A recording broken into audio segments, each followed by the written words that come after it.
Hello అండి. ఈరోజైతే టమాటా నిల్వ పచ్చడైతే చూద్దాము. నేనైతే 1 కేజీ టమాటాలను తీసుకొని మంచిగా కడిగి చిన్న చిన్న ముక్కలుగా అయితే కట్ చేసిన. ఇందులో అయితే కొద్దిగా సాల్ట్ అట్లనే కొంచెం ఆయిలు, పసుపు అయితే యాడ్ చేసి వీటినైతే మనం సిమ్‌లో పెట్టి కొంచెం మెత్తగా అయితే ఉడికించుకోవాలి. ఎప్పుడైనా కూడా ఈ టమాటా పచ్చడ మనకి ఎక్కువ రోజులు ఉండాలి అని అంటే టమాటాలు అయితే మెత్తగా ఉడికేలాగా అయితే ఉడికించుకోవాలి. మనం సగం సగం ఉడికించుకున్నాం అనుకో పచ్చడి ఎక్కువ రోజులు ఉండదనమాట. దీనిలో అయితే కొద్దిగా మనకి ఇలా తీసుకున్నాం కాబట్టి కొంచెము ఎక్కువ చింతపండే పడుతుంది. సో, ఇవైతే మంచిగా ఇప్పుడు ఉడికినాయి. ఇప్పుడు ఇందులో అయితే కొద్దిగా మెంతి పొడి ఒక 1 ½ స్పూన్ ఏసిన. ఒక హాఫ్ స్పూను జీలకర్ర పొడి, అట్లనే కొద్దిగా కారము, అట్లనే కొద్దిగా గరం మసాలా అయితే యాడ్ చేసిన. ఇవన్నీ గూడా మంచిగా ఉడకాలి. ఈ స్పైసెస్ అన్నిట్లో గూడా టమాటాలయితే మంచిగా ఉడకాలి.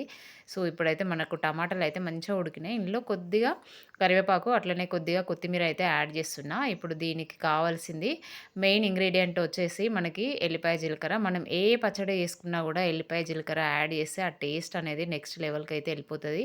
సో, కొంచెం కచ్చా పచ్చాగా దంచుకొని కొద్దిగా మనం ఇప్పుడు ఉడికించుకున్న టమాటాలలో యాడ్ చేసుకోవాలి. మిగతాది కొంచెం పోపుకైతే ఉంచుకోవాలనమాట.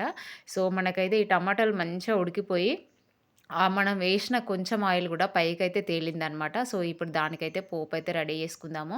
సో, దీనికి కొంచెం ఆయిల్ అయితే ఎక్కువనే పడుతుంది. ఎందుకంటే కొంచెం మనము ఎక్కువ రోజులు స్టోర్ చేసుకునేది గాబట్టి, సో, ఆయిల్ అయితే కొంచెం ఎక్కువనే పడుతుంది. కిలో టమాటాలు తీసుకున్నాం గాబట్టి ఎక్కువ ఆయిల్ అయితే పడుతుందనమాట. సో, ఇప్పుడైతే ఆయిల్ వేడైన తర్వాత కొద్దిగా శనగపప్పులు మనం తినేటప్పుడు మంచిగా ఇవి మ ఈ పచ్చడిలో మంచిగా ఊరి మంచి టేస్ట్ అయితే వస్తాయి. అట్లనే కొద్దిగా మినపప్పు గూడా యాడ్ చేసిన. సో, ఆ తర్వాత కొంచెం చెక్క, కొన్ని లవంగాలైతే యాడ్ చేసినాం. మనం ఆల్రెడీ కొంచెం గరం మసాలా గూడా యాడ్ చేసినాము. సో, ఇప్పుడైతే కొద్దిగా ఆవాలు, అట్లనే కొద్దిగా ఎండుమిర్చి. సో, ఇలాంటి పోపుకైతే ఖచ్చితంగా ఎండుమిర్చి ఉంటే మంచి టేస్ట్ అయితే ఉంటది. అలాగే మనం ఆల్రెడీ కొద్దిగా కరివేపాకు యాడ్ చేసినాము. సో, మళ్ళీ కొద్దిగా కరివేపాకైతే యాడ్ చేస్తున్నా. అట్లనే మనం ఆల్రెడీ దంచి పెట్టుకున్న వెల్లుల్లిపాయ, జీలకర్ర గూడా యాడ్ చేసిన. ఇప్పుడు పోపంతా గూడా మంచిగా వేగిపోయింది. సో, మనం ఆల్రెడీ ఉడకబెట్టి పెట్టుకున్న పచ్చడినైతే ఇందులోకి ఏసుకొని ఇది మంచిగా ఈ పోపులో ఎట్లా అంటే మనం ఏసిన ఆయిల్ మొత్తము ఇట్లా పైకి తేలేంత వరకైతే మనమైతే ఈ టమాటా పచ్చడినైతే ఉడికించుకోవాలనమాట. సో, ఇలా మనం ఒకసారి చేసి పెట్టుకున్నామనుకోండి మనకు 1 మంత్ దాకా ఎలాంటి అది లేకుండా మంచిగా ఎప్పుడంటే మనము అప్పుడు యేసుకొనైతే తినొచ్చు. ఇప్పుడు ఇందులో కొద్దిగా మెంతి పొడి, అట్లనే కొంచెం కారం తక్కువైంది. అందుకని జెప్పేసి నేను మళ్ళీ కొద్దిగా యాడ్ చేసిన. అట్లనే కొద్దిగా సాల్ట్ గూడా యాడ్ చేసిన. కొంచెం తక్కువ అనిపించింది. అందుకని యేసిననమాట.